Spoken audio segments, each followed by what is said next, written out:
Baik adik, berjumpa lagi dengan saya di channel YouTube ini. Kita akan bahas tentang perbandingan trigonometri sudut berelasi. Nah, nanti saya akan hantarkan belajar perbandingan trigonometri sudut berelasi dengan mudah dipahami, step by step, pelan-pelan, nanti agar kalian bisa memahaminya dengan menyenangkan. Nah, materi ini untuk anak SMA maupun SMK sederajat ya. Kedua-duanya ada materi trigonometri. Dan ingat, nanti apabila video ini berkenan, bagus untuk kalian dan mengembangkan potensi kalian, dan kalian ingin membagikan pada setiap orang, silakan like, komen, dan subscribe. Komen juga nggak apa-apa nanti untuk meningkatkan pengembangan video ini. Nah, gambar di bawah itulah gambaran grafik trigonometri semuanya ya. Baik adik, nanti untuk mendapatkan konfirmasi langsung di HP, di laptop kalian, silakan klik subscribe ya. Nanti setiap ada video baru tentang matematika ya langsung akan muncul di pemberitahuan kalian. Nah, saya akan mulai dari stigma.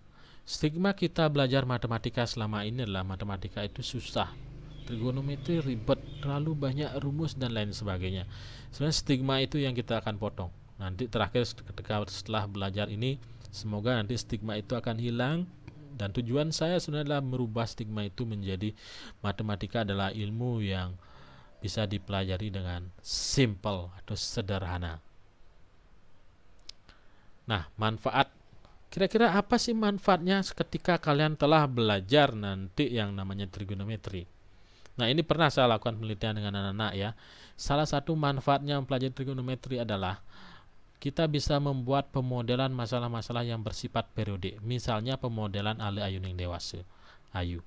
Nah, contoh misalnya dewasa Ayu nanam padi, itu bisa kita buatkan pemodelan atau rumus atau bahasa-bahasa matematika dengan simbol sin konstan loh.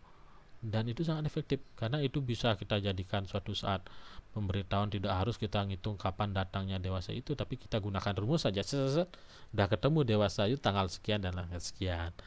Nah, itu di sana manfaatnya. Kemudian dulu waktu pertama kali muncul, sebenarnya manfaat trigonometri ini mengukur ketinggian bangunan. Kita nggak perlu mengukur sampai ke puncak, tapi cukup kita mengetahui sudut elevasi pandangan mata kita ke puncak gedung, kemudian jarak kita ke gedung, setelah itu kita dapat tingginya si gedung. Kemudian apakah pandemi seperti saat ini, pandemi COVID-19 ini, bisa kita gunakan trigonometri untuk menganalisisnya? Nah, jawaban saya sederhana. Sepanjang pandemi inilah nanti kita dapatkan sebuah kurva yang periodik. Artinya dulu-dulu pernah terjadi, kemudian polanya pernah berulang dan lain sebagainya setiap sekian tahun. Nah, kita bisa buat pemodelan matematikanya, kita bisa pecahkan dengan menggunakan trigonometri. Nah, ini beberapa manfaat sederhana ya. Jadi sangat dekat sekali dengan kehidupan kita sehari-hari. Nah, sebelum mempelajari perbandingan trigonometri sudut berelasi, ingat dulu, mari kita ingat-ingat. Yang pertama, nilai perbandingan trigonometri sudut istimewa yang ini.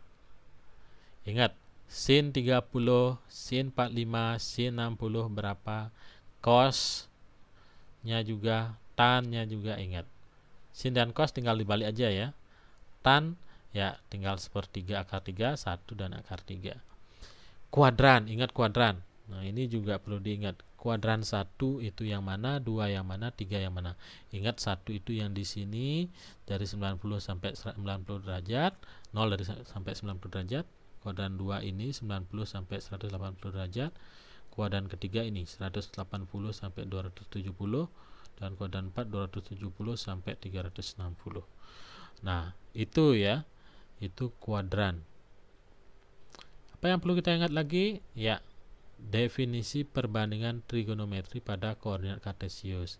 Nah, ini ya, kalau segi siku tentu pakai cara ingatnya ya, sin demi, cos sami, tan desa. Kalau di kartesius mirip juga, sin ini ya demi, sama mirip ya, y per r, ordinat per r. Cos ini per r, sama ya. Tan desa y per x. Mirip ya, mirip, tapi karena di segitiga siku hanya maksimum sudutnya adalah 90, tentu nggak bisa mendefinisikan kalau ada sudut yang lebih dari itu, sehingga dipakai koordinat kartesius. Nah, ingat lagi tanda perbandingan trigonometri. Masih ingat nih? Kalau kuadran pertama tandanya apa? Kedua apa? Ketiga apa? Keempat apa? Ya, di kuadran pertama ingat karena X dan Y-nya positif, ini positif, ini positif, ini positif. Jadi ketiga ini pastilah positif. Jadi ini semua positif. Ingat, kuadran 2. Ingat kuadran 2 Y-nya yang positif. Y-nya berarti itu ordinat. Y-nya sin, berarti sinnya saja yang positif. Kuadran ketiga, ya, X dan Y-nya negatif. Berarti X dan Y negatif, Y negatif, X negatif, R-nya positif ya. Nah, berarti tan-nya aja yang positif. Kuadran keempat, X-nya aja yang positif, X-nya aja positif. Ya, cos-nya yang positif. Cara ingatnya gimana? Semua sindikat tangannya kosong. Itu cara ingatnya. Nah, ingat lagi yang kelima, komplement perbandingan trigonometri. Nah, mungkin dalam referensi anak SMA atau SMK jarang ini istilah komplement ini muncul, tapi sebenarnya sinus itu adalah berpelengkap atau ada hubungannya berkomplement dengan kosinus. Makanya kosinus adalah ada ko depannya. Ko ini artinya pelengkap, seperti co-pilot, pelengkap pilot. Kosinus, ko tangan, ko tangan, sekan, ko sekan. Ingat, komplement perbandingan trigonometri.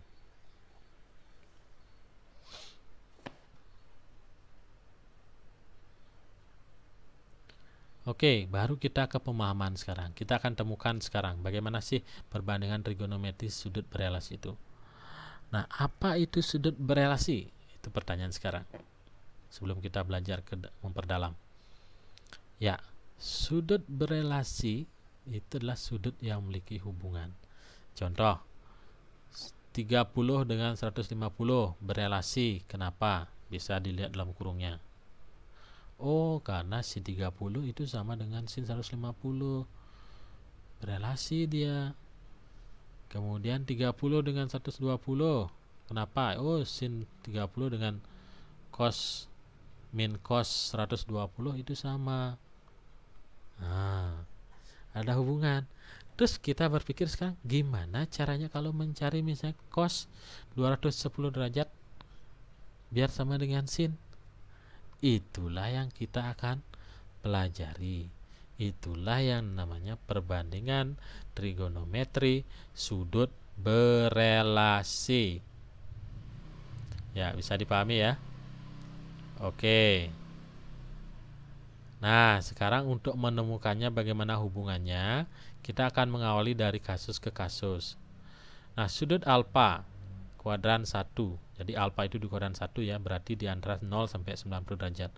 Menempel pada sumbu Y. Nah, menempel pada sumbu Y di kuadran 2. Nah, ini dia. Ini sudut alfa menempel di sumbu Y pada kuadran 2. Sehingga kita dapat totalnya dari sini ke sini ya 90 plus alfa. Jadi kita buat yang pertama kita buat sudut alfanya saja. Yang kedua kita buat sudut 90 plus alfa dengan cara menempelkan sudut alfa ini ke sini. Sehingga kita akan dapat dua sudut alfa, sudut alfa dan lagi satu sudut 90 plus alfa. Nah, pertanyaannya sekarang, bagaimana sin kostan sudut alfa? Nah, ini udah sin alfa itu ordinat per R.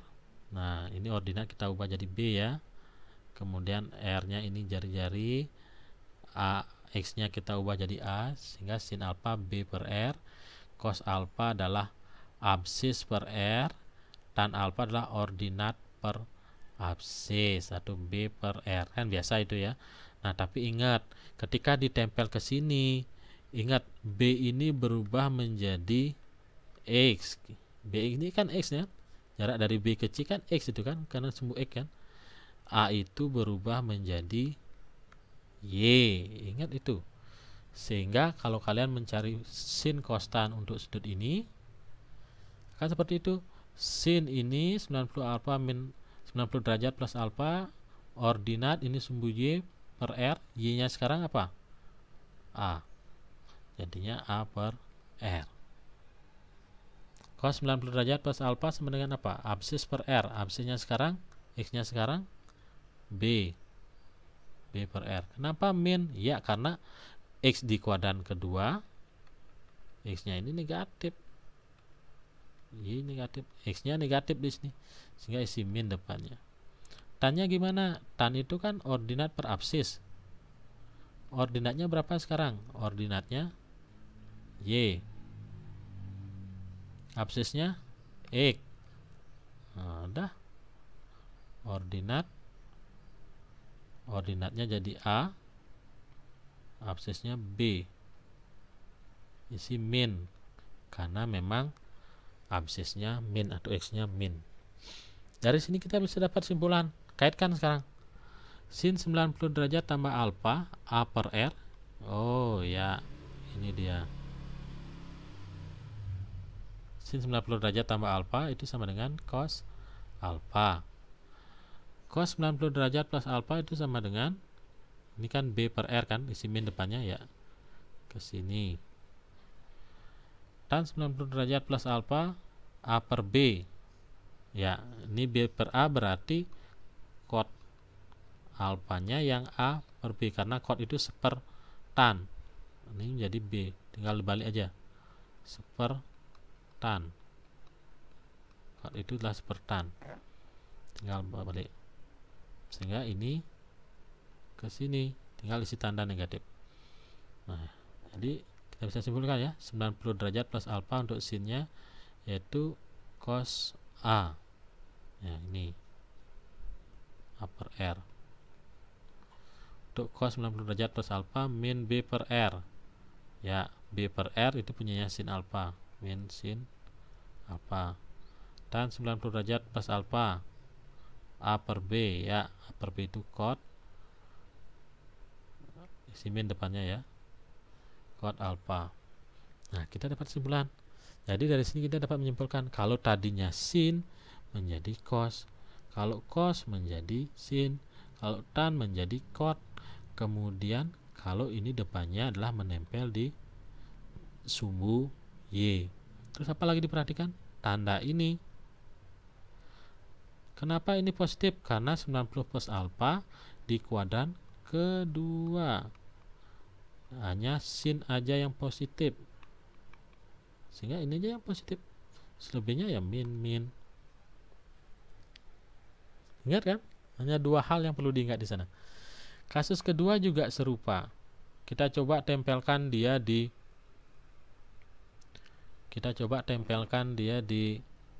oh ini min ya. Coba kita tempelkan di sumbu Y juga tetap menempel di sumbu Y kayak gimana sih? Alfanya maksud saya ya. Tempelkan di Y. Tempelkan di sini. Tempelkan di sana. Kemudian kita dapat sudut 270 derajat min alfa. Bandingkan dah sudut alfa, sudut 270 min alfa. Setelah kita bandingkan, satu-satu kita buat. Sin alfa ya tadi ordinat itu Y ya, B per R, A per R, B per A. Kalau di 270 derajat min alfa, ordinat per R. Ingat ini kebalikannya ya. Ini jadi Y sekarang, ini menjadi X sekarang. Ingat Y nya itu adalah negatif, X nya juga negatif karena di kuadran ketiga. Sehingga ordinat per R, ordinat itu adalah Y ya, Y nya A per R. Kenapa min? Karena ordinatnya di sini min, ingat min nih, Y nya min, X nya min. Kalau cosnya absis per R, absisnya B per R. Kenapa min? Nah, kenapa min? Karena memang X nya min di kuadran ketiga. Kalau tannya ordinat per absis. Ordinat apa sekarang? Ordinat A, absisnya B, A per B. Kenapa positif? Iya, karena kedua-duanya negatif, negatif bagi negatif ya positif, A per B. Nah, sehingga kita dapat hubungan sin A per R itu punya siapa? Punya cos. Oh, lagi dia yang tadinya sin jadi cos komplemennya, yang tadinya cos B per R ya, isi min depannya, tinggal isi min ya, tapi tetap tadi cos jadi sin. Kemudian dari tan ya, ini ingat cos alfa itulah sepertan alfa 1 per B per A itu sama dengan A per B. Jadi cos alfa itu adalah A per B. Ingat ini tan, hasilnya A per B. A per B adalah ini, jadi tan sama dengan nih cos. Simpulannya ya kayak tadi, sin 270 derajat min alfa, berarti ini dia sama dengan min cos alfa, cos 270 derajat min alfa sama dengan min sin alfa, tan 270 derajat min alfa sama dengan cos alfa. Apa yang kalian bisa lihat dari sini? Ya, yang tadi sin menjadi cos, yang tadi cos jadi sin, yang tadi tan jadi cos. Itu yang pertama. Kenapa bisa seperti itu? Ya, karena dia menempel di sumbu Y, karena depannya ini Y, nempel di sumbu Y 90 tadi ya yang pertama, dan 270 derajat. Kalau itu depannya, dia akan berubah menjadi komplemennya. Tandanya tetap ini kan 270 derajat min alfa, ini kan di kuadran ketiga. Kuadran ketiga kan hanya tan aja yang positif, sehingga lihat hasilnya tan aja yang positif.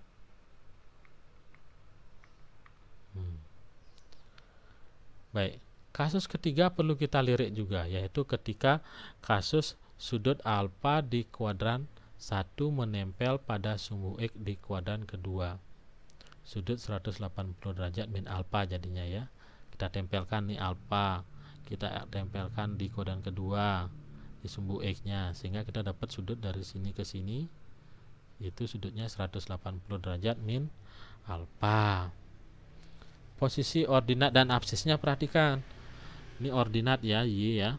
Ordinat B tetap B. Kemudian absis A tetap A, tapi ini min. Nah, karena kita akan membuat perbandingan duanya, berarti antara ordinat dan absis tidak ada perubahan ya. Kalau tadi di menempel di sumbu Y ada perubahan, sehingga yang tadi sin jadi cos, yang cos jadi sin.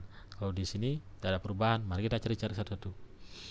Sin alfa ya B per R, cos alfa lirik ke sini, ini kita lirik A per R, tan alfa lah B per A. Kemudian sudut 180 derajat min alfa, kita pakai definisi ordinat per R. Ordinatnya di mana? Sudutnya kan sampai di sini kan? Sudutnya kan ini ya, sampai di sini. Berarti perhatikan titik itu. Ordinatnya ya B tetap per R. Kemudian cosnya absis per R. Absisnya sekarang kan min A kan? Ini absisnya nih, min A per R. Tangannya tan desa B per A, ordinat per absis min B per A. Ya, karena A nya itu min, sehingga min B per A. Gimana hubungannya? Ya, yang tadi sin BR, ini hasilnya lihat sama, ini ke sini.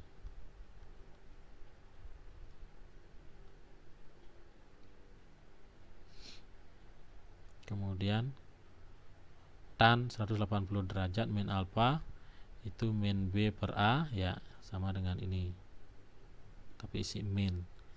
Jadi kita bisa buat simpulan sekarang yang ini. Simpulannya 180 derajat min alfa sama dengan BR, B dibagi R sama dengan sin alfa. Jadi yang sin tetap jadi sin, yang cos berubah jadi cos tetap, tapi min depannya. Tan juga sama. Kenapa ini min 2 ini? Ya karena ingat 180 derajat min alfa itu di kuadran kedua. Kodan kedua hanya sin yang positif. Hubungannya ya. Nah, sekarang masih kita mau tempel-tempel dulu biar bisa melihat secara komprehensif. Tempel alfa itu tetap di sumbu X kita tempel. Nah, ini ya alfa, sudut alfa menjadi segitiga siku-siku dia. Tempel lagi di sumbu X, tapi sekarang di kuadran keempat. Di sini. Tempel di sini dia. Sehingga kalian dapat sudut ini. Sudut ini besarnya berapa? Ya 360 derajat min alfa. Terus apa yang dicari? Tetap perbandingan sekarang. Sudut alfa dengan sudut 360 min alfa. Tetap itu. Kita bandingkan karena kita akan melihat hubungannya kayak gimana. Sin alfa sama B per R. Sin demi ya. Cos alfa A per R. Tannya B per A. Dah. Sin 360 derajat min alfa. Ingat, lihat titik ini. Titik ini memiliki B sebagai Y-nya. Tapi dia negatif karena di kuadran keempat. Memiliki A sebagai X-nya. Hanya positif karena kuadran keempat. Nah, pakai definisi ordinat per R, Y per R. Y ini tanda negatif ya, jadi min B per R. Absis per R sekarang untuk cosnya. Absis X positif per R ya, per R. Tan 360 derajat min alfa, ordinat per absis. Ordinatnya ini B, tanda negatif. B dibagi oleh A. Ya, simpulannya apa? Simpulannya yaitu kita tarik aja. Sin 360 derajat min alfa BR. Ke sini larinya, berarti sin tetap sin. Cos A per R. Tan tetap B per A, cuma negatif aja. Nah, sudah kita dapatkan. Jadi sin 360 derajat min alfa itu sama dengan sin alfa isi min depannya ya, karena min. Cos 360 derajat min alfa itu sama dengan cos alfa. Tan 360 derajat min alfa itu sama dengan min tan alfa ya. Sederhana cara menyimpulkannya ya. Lihat sini dan sini. Nah, sekarang kenapa ini dan ini aja negatif? Ya, karena di kuadran keempat cos aja yang positif. Cos aja yang positif. Oke, itu kasus keempat. Jadi kita udah sebenarnya bisa naik kesimpulan nih. Jadi hanya dua kesimpulannya. Nah, kesimpulannya itu terkapar dalam sini.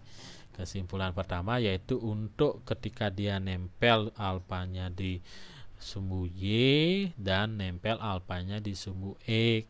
Jadi kita bisa buat dua buah kesimpulan ini. Apabila terdapat sudut K tambah alfa berelasi dengan sudut alfa, nih ya, sudut ini dengan ini, sudut misalnya 90 derajat plus alfa sama dengan titik-titik alfa, dengan itu dengan alfa di kuadran 1, maka perbandingan trigonometri sudut berelasi sebagai berikut. Apabila K, ini yang di depan ini. Apabila K adalah sudut 90 derajat, 270 derajat atau sudut yang berhimpit dengan sumbu Y, maka trigonometri sudut berelasi adalah komplement trigonometri sudut K tambah alfa. Berarti yang di sininya itu jadi kalau di sini sin jadi komplemennya, kalau di sini cos jadi sin, kalau di sini tan jadi tan. Dengan tanda sesuai dengan tanda trigonometri sudut K plus alfa pada kuadran. Tandanya yang ikutin ya. Kalau 90 plus alfa itu kuadran kedua, berarti sinnya aja yang positif, ini aja positif, ini negatif gitu ya. Nah, kemudian yang kedua, apabila K adalah sudut, nah sama ya, kalau yang tadi itu 180 min alfa misalnya, sama dengan apanya alfa.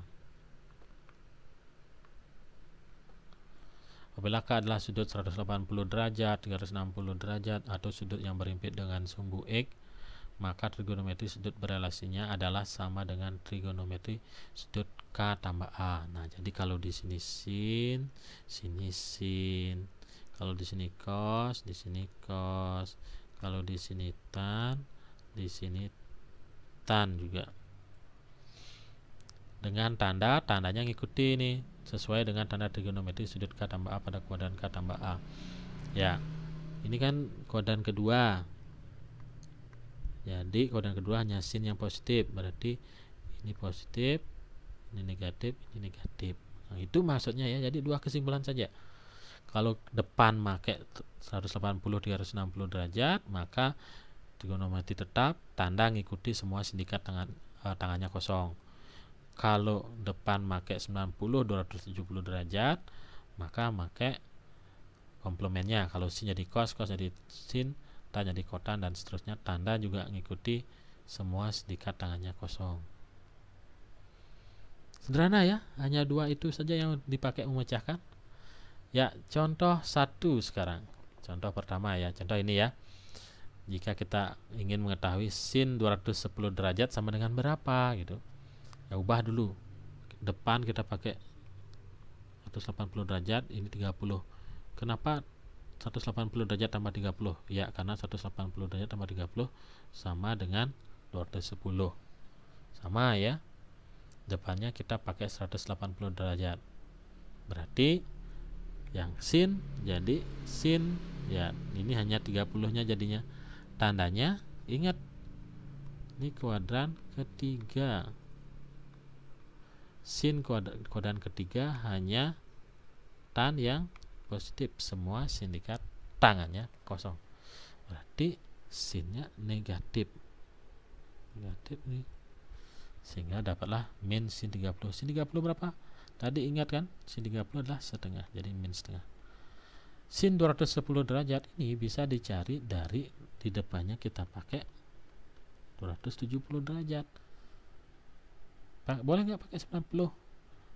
Saran saya tidak, karena nanti yang di sini yang bisa dimasukkan adalah sudut yang dari 0 sampai 90. Jadi kalau pakai 90 kan jauh sampai 90 derajat, nanti alfanya itu nggak bisa pakai formula tadi. Nah, 210 derajat sehingga sin 270 derajat min 60, 270 min 60 kan 210. Nah, karena kita pakai 270 depannya, sin berubah jadi cos. Sin berubah jadi cos. Setelah sin berubah jadi cos, kemudian tandanya ya ngikut 210 ini kuadran ketiga, hanya tan yang positif, sin berarti negatif, jadi min setengah, sama hasilnya. Nah, di 150 juga sama, serupa, pakai dua metode, pakai 180, pakai 90. Kemudian kalau yang 180 ini akan tetap jadi sin, kalau yang 90 ini akan menjadi komplemennya. Tanda lihat, sin di kuadran ini, sin di kuadran ini kuadran 2 ya, hanya sin saja yang positif ya, karena sin saja yang positif ya positif, hasilnya positif ya, setengah. Mudah ya, jadi cukup diingat dua hal ini. Nah, latihan 1. Nah, latihan 1 kalau cos 300 derajat ya, sama seperti tadi, pakai 360, ini 60, mau dia 300 derajat ya, karena pakai 360 maka cos akan tetap jadi cos, kemudian 60 derajat tetap di sini. Ini lihat, ini kuadran berapa? Ketiga. Berarti cos kuadran ketiga adalah positif, hasilnya pasti positif. Nah, yang lebih besar sekarang sudutnya kedua, sin 570. Besar sekali ya. Nah, ingat, sudut itu sekian itu adalah 360 derajat. Lewat dari sekian juga masih ada sudut. Sampai di sini misalnya itu tambah 90. Berarti yang sampai sini itu yang 90 derajat bisa juga menjadi sudut 400 50 derajat. Kemudian bisa ke sini, jadi yang 180 derajat itu bisa juga berubah menjadi 540 derajat dan seterusnya. Berputar terus dia, berapa kali boleh berputar. Nah, dengan kata lain, jadi untuk sin 570 derajat, 570 derajat itu kita bisa pecah. Mau nempel di mana kita pakai? Nah, nempel di sumbu X ya. Pakai sudut 540 derajat itu yang mendekati 570 ya. Dan 570 derajat itu adalah nempel di X. Karena nempel di X berarti sin tetap sin. Sin tetap berubah jadi sin. Belakangnya 30 derajat. Alfa itu, ini alfanya ya. Alfanya itu adalah dari 0 sampai 90. Antara 0 sampai 90, nggak boleh lebih dari itu. Tandanya, nah karena ini sin, ingat itu sin, 570 itu adalah terletak di ini ya, kuadran ketiga. 540 kan di sini kan, di 140. 570 itu di kuadran ketiga. Hanya tan aja yang positif, berarti sin negatif ya, tambah negatif depannya, sehingga sama dengan sin 30 setengah, isi negatif, min setengah. Nah itu ya, jadi nanti simak ulas lagi video saja dari awal, nanti dicek-cek lagi sekali. Nanti semoga membantu kalian memahami trigonometri, perbandingan trigonometri sudut berelasi ya. Jadi kata kunci di perbandingan trigonometri sudut berelasi hanya ada 2 saja, yaitu pakai yang nempel sumbu X atau sumbu Y. Kedua, tandanya mengikuti semua sindikat, tangannya kosong. Ini kuadran 1 semua positif, kuadran kedua sin positif, ketiga tan positif, keempat cosnya aja positif, selebihnya negatif. Nah, cukup 2 itu saja digunakan untuk memecahkan atau mencari nilai perbandingan trigonometri sudut berelasi.